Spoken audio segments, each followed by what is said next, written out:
Donald Trump came right out of the gate swinging, and there were a couple of things that were said that a lot of people support and a lot of people are alarmed by, and this may be the headline.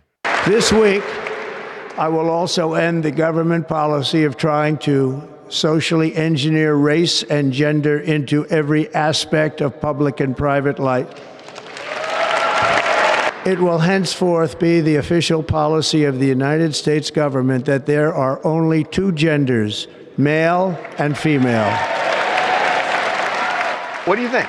Oh, you really put me. I'm punting only because look. I thought by the speech in general was a pretty short Donald Trump speech. I think this is one of the more moments that has gotten a lot of attention. Yeah, I mean, good for Donald Trump, I say. I have to say, even if this is your position, it's an unnecessary shot at people who struggle with gender identity. It's one thing for the position of the United States to be no discrimination against people who identify in a particular way, but to just say the policy of the United States is there are two genders really sort of dismisses the experience of a lot of people. I didn't understand why he did it or why he needed to do it. No, I agree with you. I mean, it just seemed unnecessary to me.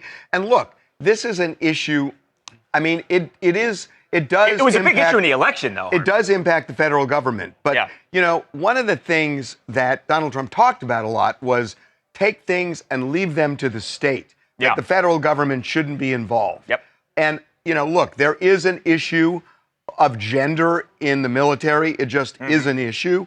And maybe that's an issue for him in terms of that narrow lane. But this is a bigger issue for the various states where they're dealing with this now and people are talking about this more. And I was surprised that became part of the inauguration. Yeah, the one thing I would say is, and you remember that Kamala Charlemagne the God ad, that got a ton of attention during the election.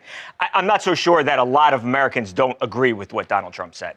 Donald Trump emphasizes being a united person, but his policy positions raise concerns, especially for people who identify as transgender and non-binary. He claims to be a person of faith, yet he stood before the audience and talked in a tone that was, to some, condescending and divisive.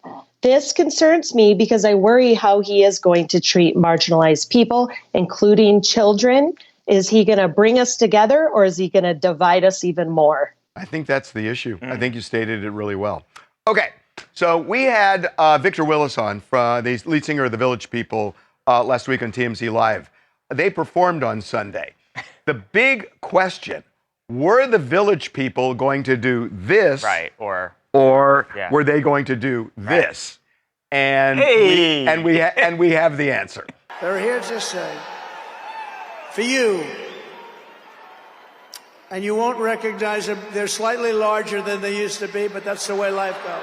Come on, everybody! It's fun to stay at the YMCA. It's fun to stay at the YMCA. Well, here's the deal. So Trump did his thing, and the Village People did their OG dance.